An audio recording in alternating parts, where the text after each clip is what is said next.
This is the Lighting Fires podcast, supported by Henley Business School. Hello and welcome to this new episode of the Lighting Fires podcast. It is a very rainy Sunday here, but daffodils are starting to poke through the ground, which is exciting. And I've been listening back to this episode with Rachael Burns, and Rachel and I talk about the coaching we did when she was moving into a leadership role and the challenges that brought with her in terms of building confidence, learning to give others constructive feedback, especially at a time when the team she'd taken on had been through a lot of change, and how to stay calm when everything around you is not.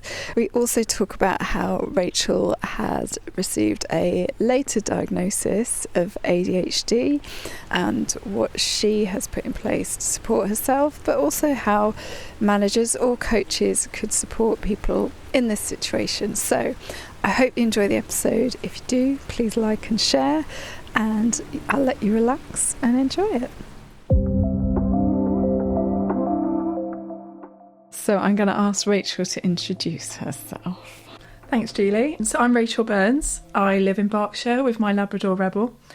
I love being outside, whether that's with her, riding horses, swimming, anything really. And I have a huge love of fitness. So I compete in CrossFit and I'm starting to dabble in triathlons. In my business life, so by trade, I'm a chartered management accountant. I've been doing that for 18 years.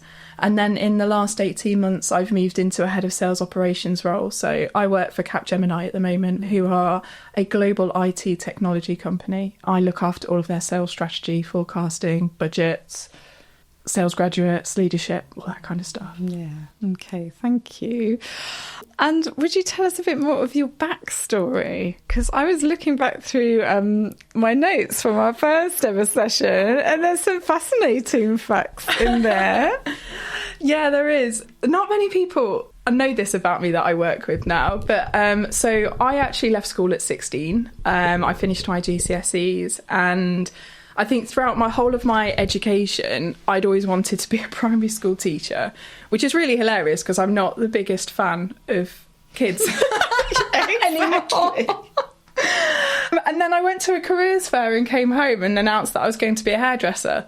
So I had a huge change in what my plan was. And so I left school at 16, did a hairdressing apprenticeship in Derby, which is where I grew up. And after 18 months was just like, what the hell am I doing? I can't do this. I'm not that good at it. And I wasn't enjoying it. Wanted to use my brain a bit more because I've always been quite academic. I've always loved learning. So, yeah, and then I left that.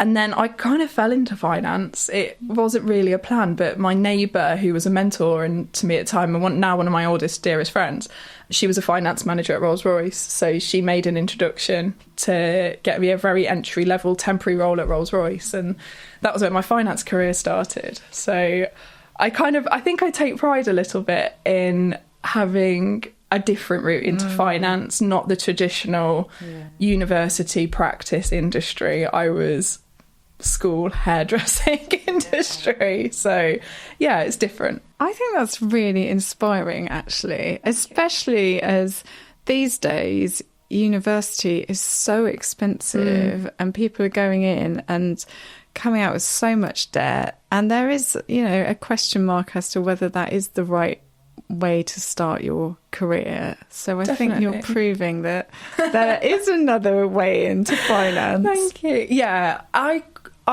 like to use that as a story for people who I coach and work with, and I think that probably is why I have such a passion for helping younger people into their careers, particularly in finance, because you don't need to go to university. It shouldn't be a blocker. There are so many other routes into it. It's just finding them. And when we met, you were working for SSE. Yeah.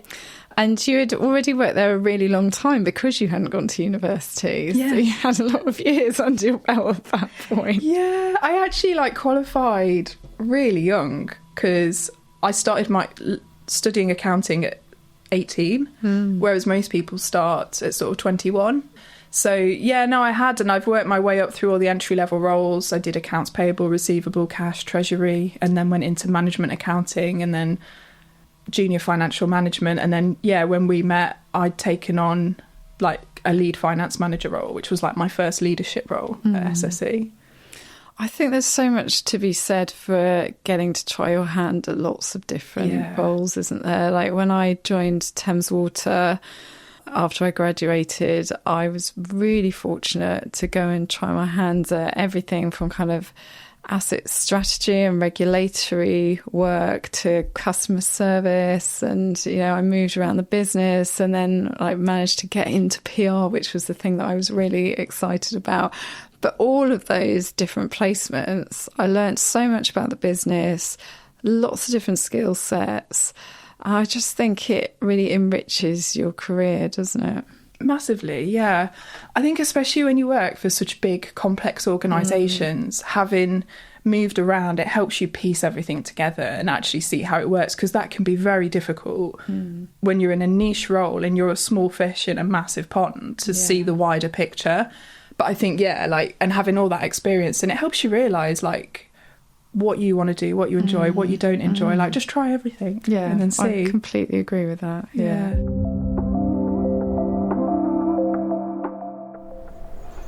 If you're listening to this and you're interested in training as a coach, I can highly recommend the Professional Certificate in Executive Coaching, or even the Masters at Henley Business School. It is the best investment I have made in myself and my business. The course is led by research, so it has academic rigour, and the tools and techniques you learn are highly practical. You get the opportunities to practice, you build confidence. I also gained friendships for life, a community that's continued to support me. I can highly recommend it. So if you decide to take the plunge and contact Henley about the certificate programme, do mention the Lighting Fires podcast. Okay, so when you came to coaching, what was it that you were hoping to achieve? I wanted to gain confidence in my leadership style. I think I wanted authenticity in my leadership style. Yeah, the coaching started because I'd taken on my first leadership role, and it was a really challenging one. And I took on a team that were older than me, more experienced than me. It was a big team, and they'd gone through a period of change, and we had more change coming. And I needed a space to help me grow into that role that wasn't my line management. Yeah. And I think it was gaining confidence in it. I was just trusting my gut instinct a lot, but I didn't really have anything. I didn't have any like techniques to follow or anything to fall back on to kind of give me confidence that I was doing the right things. Yeah. And I think this piece of work really appealed to me because it really reminded me of when I'd taken on my first leadership role around the same age as you. And just like knowing that you're capable of it, but needing the kind of structure and toolkit and mentoring and that support around you to like fully bring out your potential. That's what I recognised. Definitely. Yeah. I think that was what I needed, because I think I'd been developed into the role, and my leadership put a huge amount of trust in me to do it, considering the place it was in at the time. Could have been a bit nuts on their part, but I wanted to do it justice. I wanted to do the team justice, and I wanted to do myself justice. And I needed that space to be able to do it, because it was a tough one. Yeah. I remember we also talked about you wanting to be able to be a bit more honest with the team and a bit more assertive and really say what you thought, because at the time your boss was really good at doing that with you. He's a very assertive person, as we both know, in a good way. Yes. And I remember you saying, like, when he tells me if something's not quite right, I listen and then I know what I need to go and do. But I'm not always doing that with my teams. So I want to develop that honesty with them as well. Yeah, I think I'm inherently someone that just always wants to tell people nice things and make them feel good about themselves. I think I recognise that that's not always what's needed for you or the person or the business. And he had a really good way of doing it. I really respected him. Yeah, he was very honest and blunt. But I always took something away from it. I mean, I learned so much from him, it's ridiculous. But I wanted to have confidence in that as well, because I hadn't really had to do much of it. And in that role, I had to do a lot of it. And I wasn't going to be successful if I wasn't going to have some difficult conversations. Yeah. And I think that was probably one of the first things we had to tackle. Yes, yeah. Yeah. Well, maybe we just talk about that briefly. So are there particular difficult conversations that you can recall that we worked on, or in terms of a technique or something like that? Oh, definitely. So, I mean, I had a lot of HR issues that I inherited and that came up. But there's probably one in particular with an individual who I had a lot of respect for, was a great person, great at what he did, but was brought in, far more experienced than I was, brought into my team to help. And things still weren't going quite as we intended. And then there was some other complications as well. So I needed to have some quite difficult conversations with this person, but they were very strong in their thoughts and opinions. And I needed to go into the conversation prepared and being fair and being honest. And I knew it was going to be very difficult. I knew it wasn't going to be well received. So that instantly just made me nervous. And I remember and I still use it to this day, I've got it printed out still, the Fierce Conversations framework. And I loved that. I love the name change away from like a difficult or a tough conversation to fierce, because it takes the negativity away. Yeah. And it made me feel like, actually, and this is more of a conversation where if it goes well, we can both get something out of it. It doesn't need to be a negative situation. So that framework was perfect because I was able to use that. And I remember in the session, we wrote down, it was like a template, and I could literally write out the conversation and then we would play it back. And I remember one session in particular, we'd gone for a walk and we'd taken it outside and we were sat on a bench by the river in Reading. And I think you made me have the conversation with you, and then we stood up and walked away from the bench and looked back at the bench.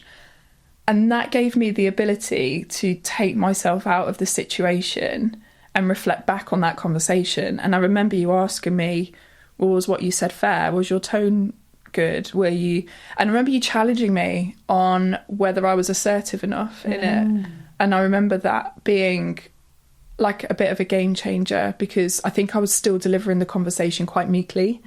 And I remember saying to you, no, like, I'm probably not being assertive enough. But you kind of gave me that space to like take myself out of the weeds of the situation and look down on it.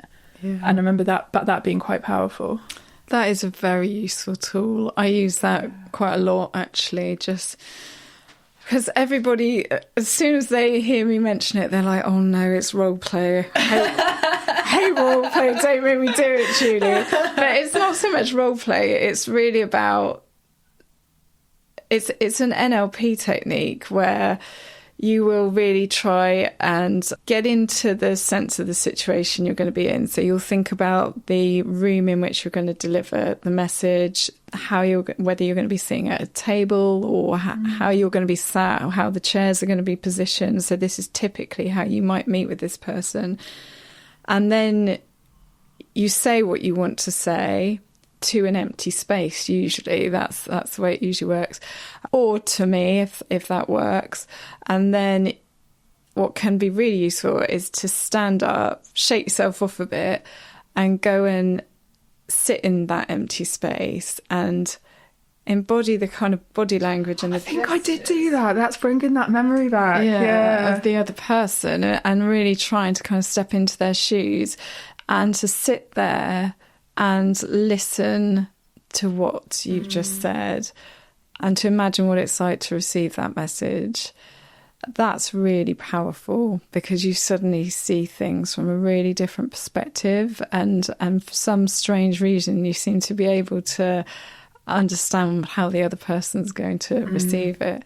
And then to step outside, like step a few meters away, look back at that scenario, that gives you more perspective. but then to step one step further away, or, you know, as far away as you want to, because suddenly you're looking in on two people in a situation and you just see more, you just learn a lot more about the situation. It's really useful. Yeah, I remember that being really powerful. It prepared me very well for that conversation. Yeah. Because you can sit down and write all the notes you want and read them back, but like you say, it doesn't give you that reflection of how it's going to be received. And I think I did change a bit, and how I delivered it and how I approached it. Because it's always hard, isn't it? You are dealing with a human being, but you've got a business objective, and it's sometimes very difficult to balance the two. And so did it go well? Did the outcome work out?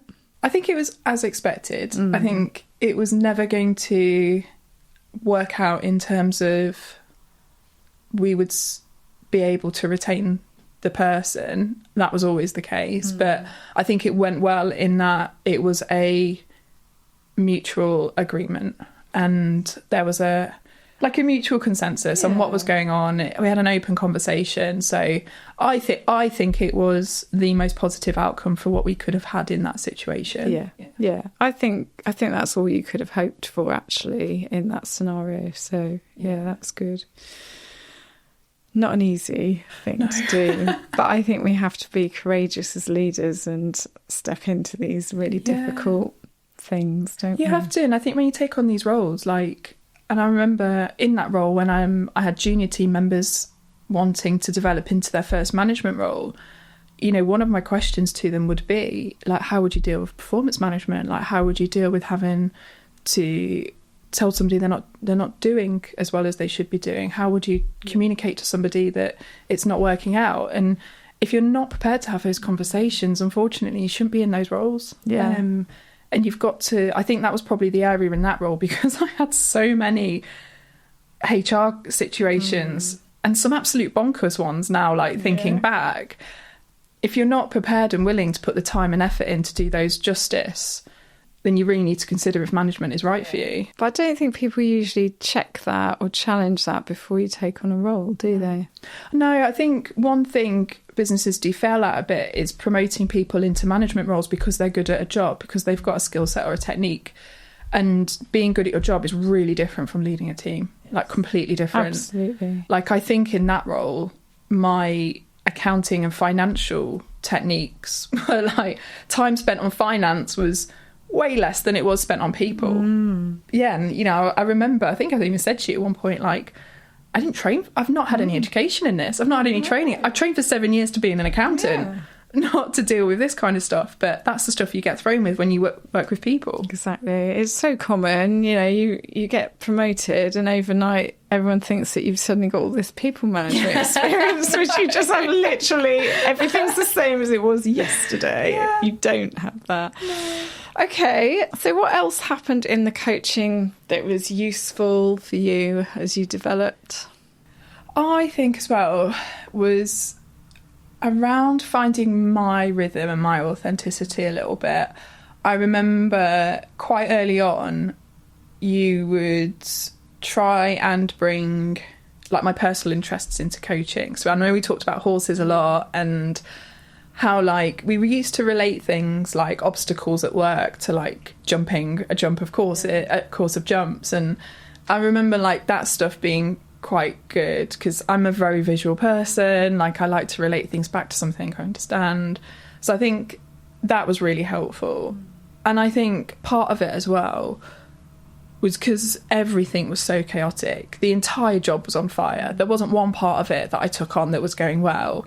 You helped me find a lot of calm in the chaos, and you gave me that space to think things through, talk things through, to just organise myself a little bit. And I remember we would talk a lot around how I could find calm amongst the madness so that I had space to think, because I was just so reactive and I was just so in the moment every day. There wasn't a second to think. Yeah. But yeah. Was there a technique that you developed for that, would you say? Or was there some kind of approach that you took?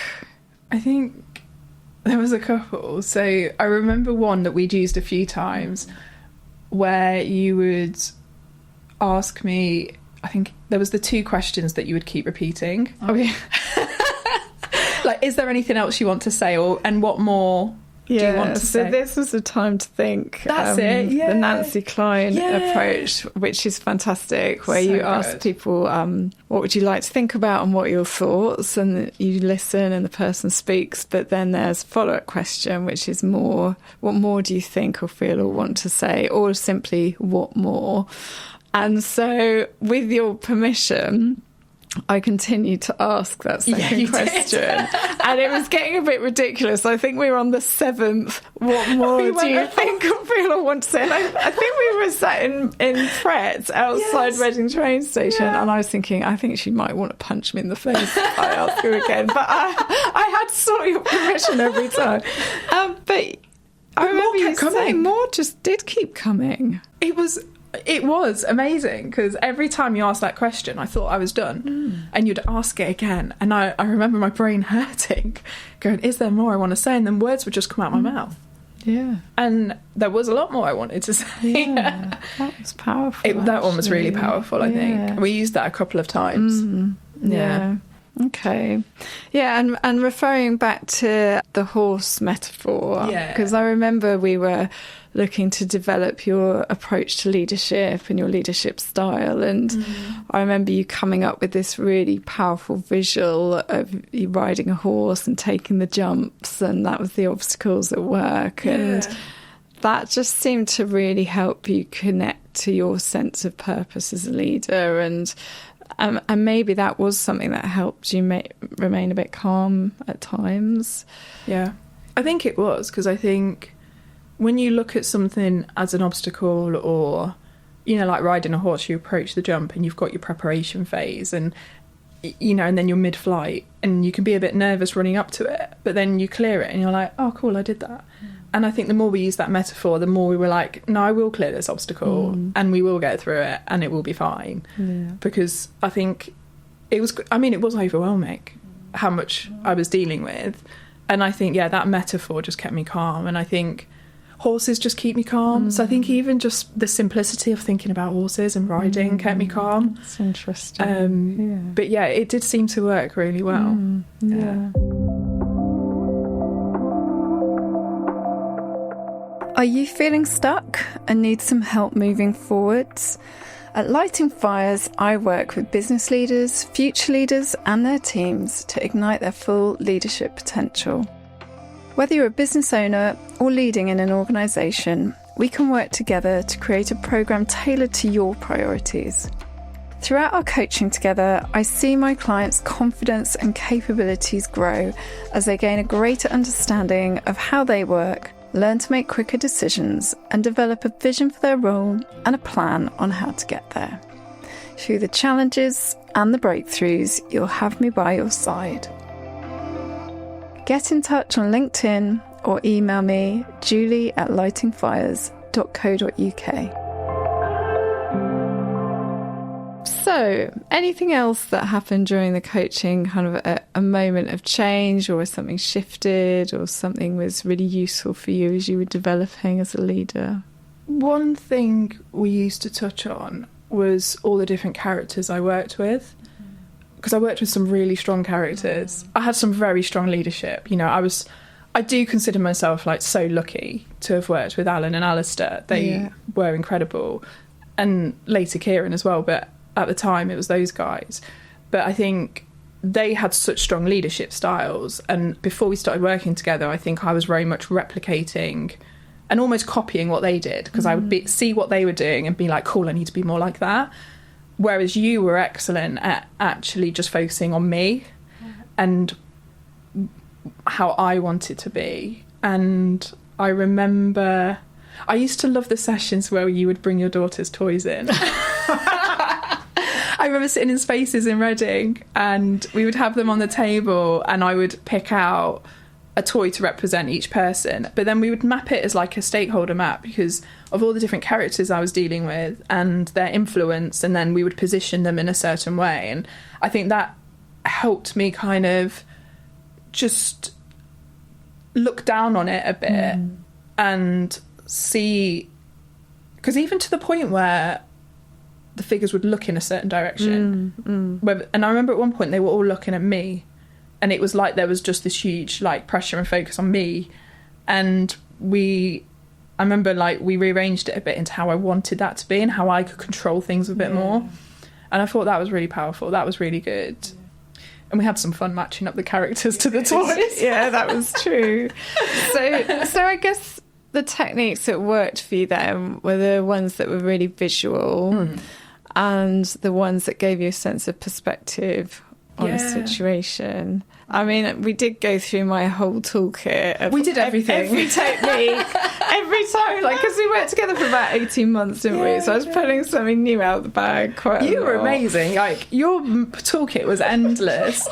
And I remember as well, like, I don't know what you thought at the time, but I do used to think that you must just think, oh my goodness, what on earth is going on? Because we would come to some sessions with a plan and something would have happened in the last 2 weeks that would just flip it, and you were able to just like completely adapt the session to whatever was going on with me at that point. Like how you did that, I don't know, but yeah, I'm very grateful you were able to.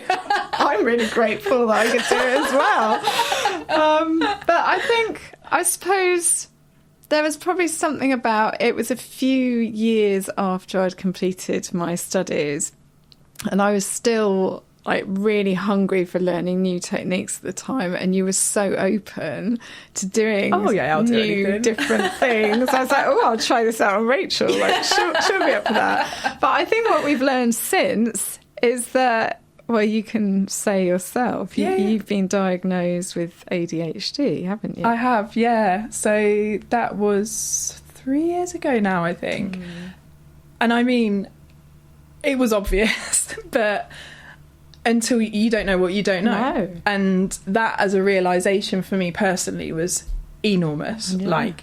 All of a sudden my whole life makes sense. All of a sudden how I am makes sense. Who I am makes sense. And I do wonder if I'd had that diagnosis when we worked together, what would have changed in our sessions. Because I don't know, I think it would have maybe just brought more awareness to it. Yeah. And I think it would have allowed me to maybe communicate with you about why I was a certain way one day or whatever, because of how I react to certain situations. But I think the ADHD diagnosis absolutely explains why I preferred the visual stuff, why I needed more perspective, why I needed time to think, and why I needed a bit more trust in myself. Because I think as an ADHD person, I think there's a huge amount of shame and guilt that you inherently hold as a person.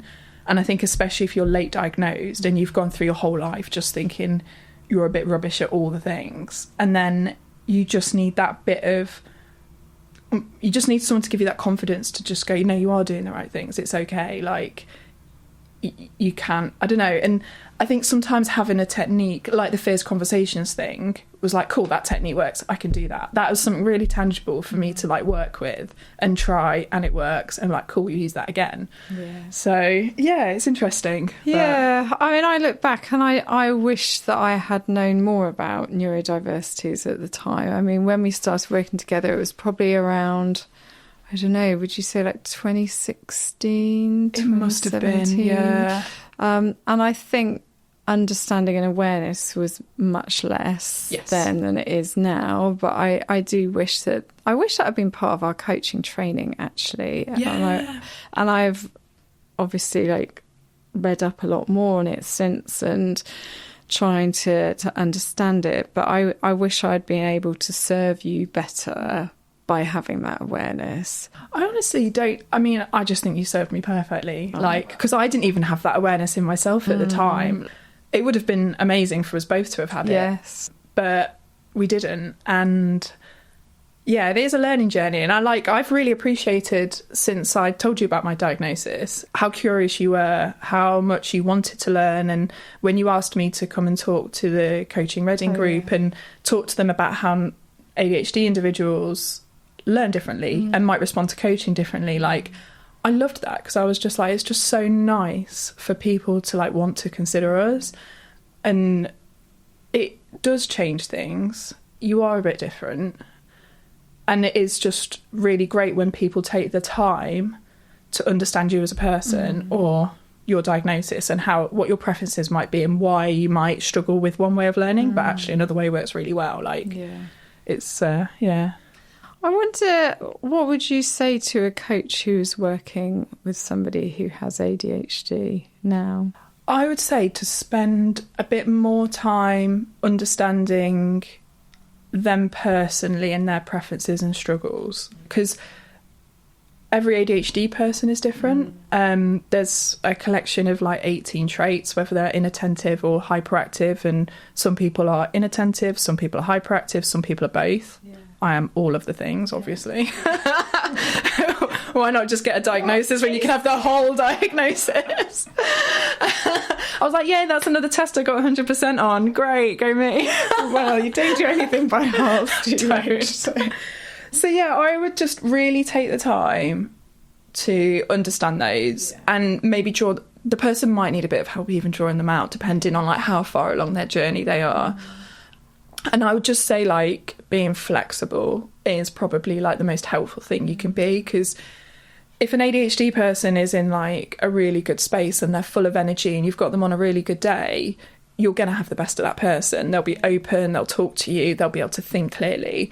If you've got an ADHD person where they haven't slept for a week and they're really overwhelmed with work and their head's really noisy, your coaching session is going to be really different, because they're going to struggle to think. They might have brain fog.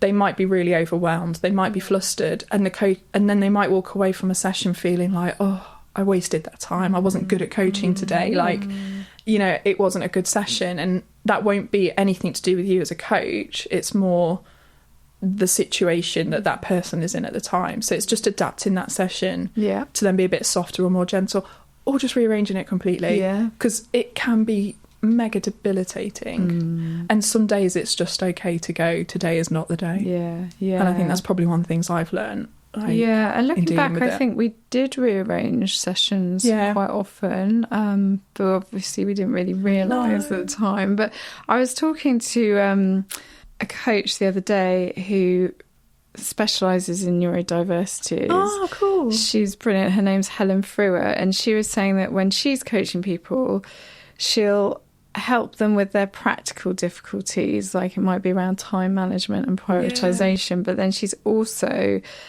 working on the executive function and also all the damage that's been done where you grow up not really understanding what's going on for you and why you're different. That's amazing.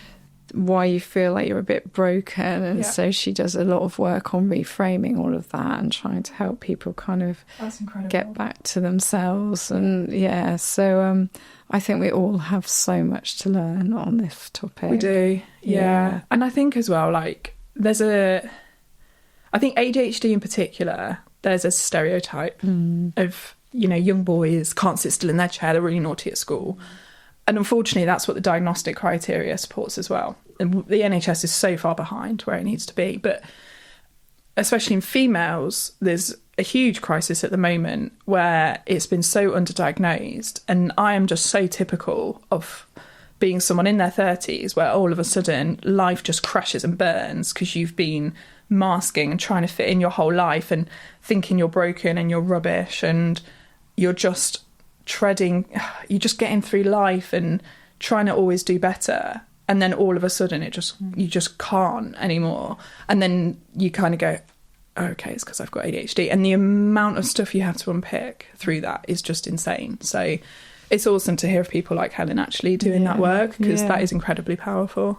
Yeah, and I think you've had some support specifically, haven't you? Yeah, so I work with Laura, my therapist. I've worked with her for I think about 3 years now, with varying levels of support at different times, but she's been incredible at giving me a space just to talk. And so she specialises in ADHD in women and mothers and children and supporting families, I guess. And she does a lot of research in it as well. She's incredible.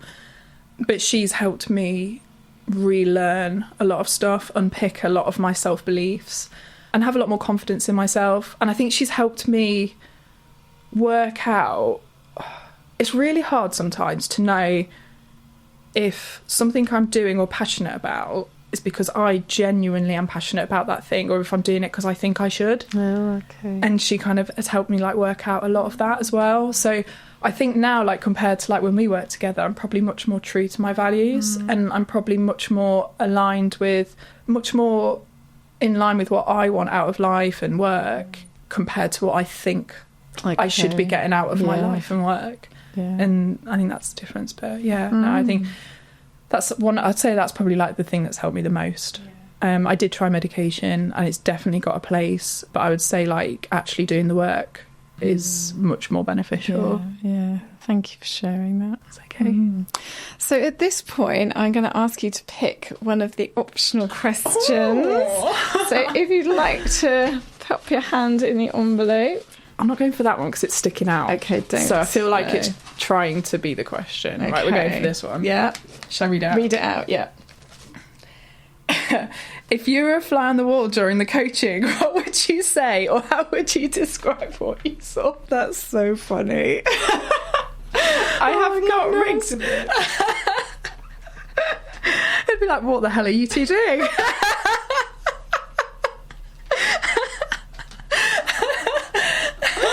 Oh, that's brilliant. Oh my god. Oh, what would you say? How would I describe what you saw? I mean, we took our coaching to many different places. We've been on a rooftop, we've been by the river, we've been in meeting rooms at SSE. Yeah.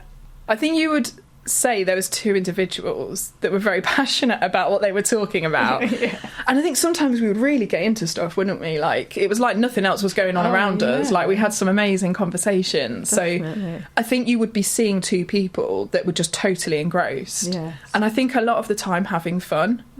We had a lot of fun. Yeah, we had loads of fun. So much fun. Yeah. I think the thing I would want to say to that person, like to me back then, would be like just to soak up every minute of it.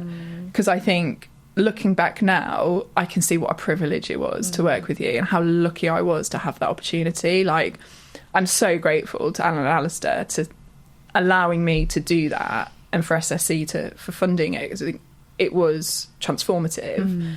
But just to soak up every minute, and I think we did. Yeah, I think we made the most of it all. Absolutely, definitely. Did. I mean, I really enjoyed the work with you, and obviously that's testament to our ongoing friendship now, isn't it? Yeah. But I think coaching is a privilege, you know, whoever you're doing it with, or, you know, whatever shape or form it is, because it's a rare space, isn't it, to have the time to think and work out what you think. I think it's really important. Yeah, I think it is. And I think that relationship as well is quite rare and precious, because I mean, I completely trust you. From the second we met, I did. I don't think I ever held anything back. And I think that's a really special thing to have. And it is some of my favourite memories as well. Like, we had so much fun. It was so good. And I think it has helped me be where I am today, for sure. Like, and I reflect back on it all the time. You know, techniques you gave me, I use all the time. Like, I remember there was one where I was making some particularly hard decisions, and we questioned if my decisions were published in a newspaper, would I be comfortable with it? And we used that as a way to kind of test, was I doing the right thing? And I use that all the time. I have completely forgotten about that technique. That's a good one. You are welcome. I'm going to pop that into my file. Oh, that's a good one. I like that. Yeah, it was. I remember that just giving me a lot of comfort when I was doing some difficult things. Okay. But, So, Rachel, before you go, I'm going to ask you if you have a book or podcast recommendation for us. Yeah, I do. So, for a book, I'm reading at the moment Dose by TJ Powers. So he's a neuroscientist and he's looking at the brain chemistry. It's not as complicated as it sounds. I'm a very simple reader. But he's looking at helping people rewire their brain chemistry. So DOSE stands for dopamine, oxytocin, serotonin, endorphins. And he looks at how modern life has hindered those brain chemicals, causing mental health problems and all of that stuff. So, like, he looks at, like, phone addiction and lack of touch, lack of connection, and how that affects our brain chemistry and affects, like, your dopamine production, your oxytocin levels. That's really interesting. And some of his techniques have, like, really helped. So I'd recommend that book. Yeah. Very easy read. And then from a podcast perspective, on a similar line, there is the Huberman Lab by Dr. Andrew Huberman. He explores loads of really cool stuff around neurochemistry. So he'll look at like addiction, taste, food. He has done loads of stuff on ADHD, which is how I found him. But he's incredible. And then the other one I listened to is the Stompcast by Dr. Alex George, because it's a really nice listen. He explores a lot of mental health topics, just going on a walk with a guest, usually celebrities or known people, and he covers a lot of quite hard-hitting subjects. So I'd say like they cover a lot of stuff that is usually a bit taboo or not talked about very much, or with a view of like helping raise awareness and improving mental health and stuff. So yeah, I quite like that one as well. I shall add those to my list. Thank you. So thank you for joining me, and perhaps we'll visit the team coaching next time. Yes, in we a should, future interview. because that was also very fun. That was fun too. Yes, yeah. Right, thank you, Rachel. It's been great to have you on the Lighting Fires podcast. Thanks, Julie. So listening back to this episode, I am struck by Rachel's amazing willingness to learn and try new things, and I think this is what makes her so successful and so resilient, and I wonder whether our shared love of learning was one of the things that made us such a good match for our coaching. I think some of my reflections are the importance of taking time out in a busy role, whether you're in a leadership role or you're running a business, whatever it is. You don't have to have a coach to do that. You can ask yourself coaching questions or work with others, find a buddy in a similar position, but really prioritising regular time to get some headspace. The other thing I'd mention are the resources that Rachel shared, so the books and podcasts. I'd like to point to Fierce Conversations by Susan Scott. Again, it's a fantastic book for learning a framework and the confidence to give constructive feedback. And finally, I think this piece that she raises about awareness of ADHD, as a coach or as a leader or as a manager, we need to learn about this. If it's not something you're familiar with, it's our role and responsibility to get ourselves educated on these topics. So I'd encourage you to do so. There's a lot of great stuff out there, brilliant books, podcasts. So just make a start and start to understand how others experience the world. If you'd like to find out how we could work together, you can visit my website, www.lightingfires.co.uk, email me at julie@lightingfires.co.uk, or contact me on LinkedIn, Julie Williams, MSc. If you found this podcast helpful, please leave a 5-star rating so others just like you can find me and benefit from these stories.